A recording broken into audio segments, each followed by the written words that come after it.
kind of going in line with preferences and in terms of, I guess, for some people, it's just going to be what they have to do. There was that one anecdote. I forget the name of him, but the anecdote you again mentioned in Mass, that guy who was a world record holder in multiple weight classes. And I believe you said he just trained either Friday through Sunday or Saturday and Sunday. John Cole? Yeah, yeah. Was it just Saturday and Sunday? I'm pretty sure it was just Saturday. Okay. So for people who might not have heard that, can you just briefly kind of repeat that anecdote? Because I think for a lot of people who, they end up in the real world, they might have kids, they're working 40, 50 hours a week. They might find it very hard, or they just might want to spend time with their family after work. And if they might love to hear that they can kind of cram it in maybe Friday through Sunday or even Saturday through Sunday. Yeah. So, I mean, there's... Okay, so there are several fun stories, but so starting with John Cole, he is arguably the most successful strength athlete ever. So he's most well known for powerlifting, but he was also a very, very good thrower. I want to say he was top 3 in the country in the shot put at one point. And then he went to weightlifting, and he was a very, very good weightlifter. He was one of only 2 Americans ever, I believe, to total 1,300 when 1,300 pounds when weightlifting was snatch, clean and jerk, and clean and press. He and Ken Patera, I believe. So like very, very good weightlifter as well. One of the probably 2 best of that era in U.S. history. And I believe he was like top 5, top 10 in the world at the time. Then he moved over to powerlifting and had the world records at 242, 275, and 308. And I believe he was also the first man to total 2,300 raw, and I think he was the first man to total 21, 22, and 2,300 raw. So very, very impressive strength athlete. He was the head strength coach for the Arizona State University football team. And so he was really busy with the team like during the week. And then when the team would take Sunday off, Sunday was John Cole's lifting day. And so he would just go to the gym with, I guess, plenty of food and just lift for like 10 hours straight. And then didn't train Monday through Saturday. So like, he built that like legendary strength career off of like one essentially work day of training. Right. And then, rest for a week and repeat the process.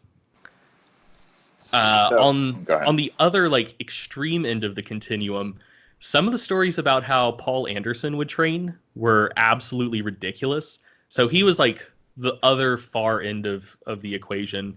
If memory serves, he was a pastor. So, like he needed to spend some time putting like sermons together and whatnot. But, ultimately, he's not going into a 9 to 5. And so a lot of like one of his like go-to type workouts was he was like an avid, not golfer, I don't think, but driver. And he had a field behind his house, and he would set up a squat rack on either end of the field and load like one bar with 800 pounds on one end of the field and another bar with like 400 pounds on the other end of the field, and like whack his golf ball from one squat rack to the other, bust out a triple with like 800 on the squat, whack the golf ball back down the field, bust out like a double with 405 on overhead press, whack the ball back to the other end of the field, squat again, and just kind of do that all day. But also like kind of do that frequently. So not like a once a week thing. So, all right. It's like you're taking 20-minute rest intervals and just doing 2 lifts like all day. Yeah. Jeez, where do you even find these stories, man? This is bizarre stuff.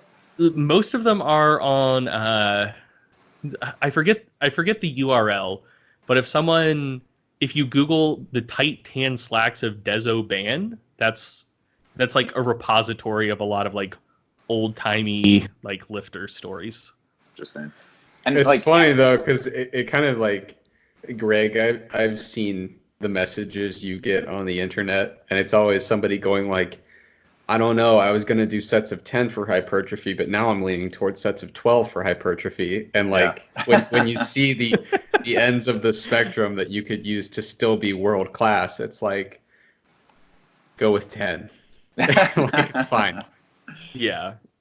yeah. Yeah, Well, like that's what makes me wonder. Like, can we tell? You said John Cole was the name. Yeah. Like, would he even have been any better if, we had like what we would call a perfect programming for him? I mean, it's hard to argue. Not that just because somebody's successful that they know what they're doing or that it's perfect, of course. But you got to wonder when it's literally the best or one of the best in the world. Would it have been much better if he did something in theory that's more ideal? Like, it's hard to say.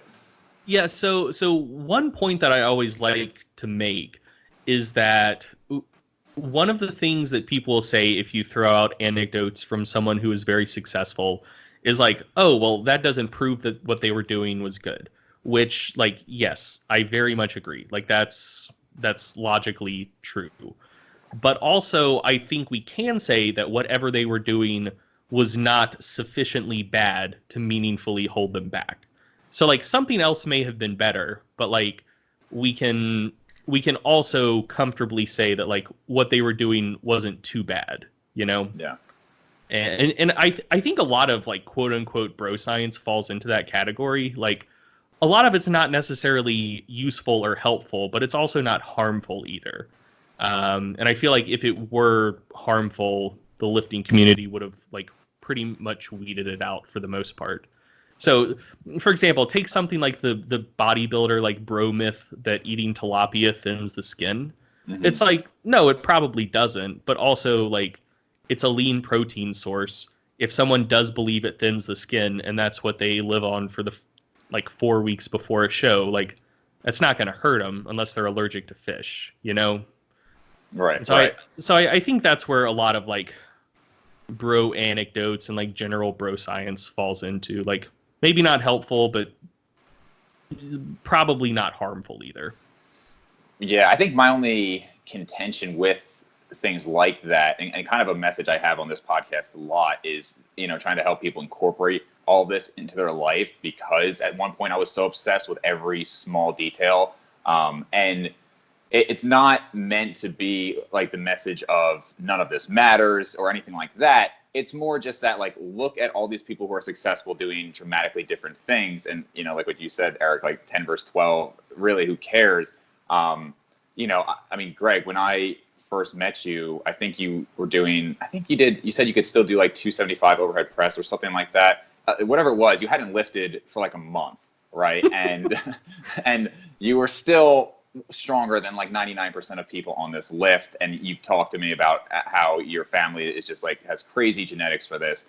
And you probably could do once a week and still surpass 99% of people, right? And, maybe if you have 50th percentile genetics and you did a perfect routine, that would get you into like 55th percentile of people who lift or something like that. But so I guess my message isn't it doesn't matter, but more that like you don't have to be so ridiculous in your lifestyle to make results. Like, unless you are literally doing this as your job, you're competing all the time, just find what you like, still keep like the main principles in, and that's going to be 90% of it.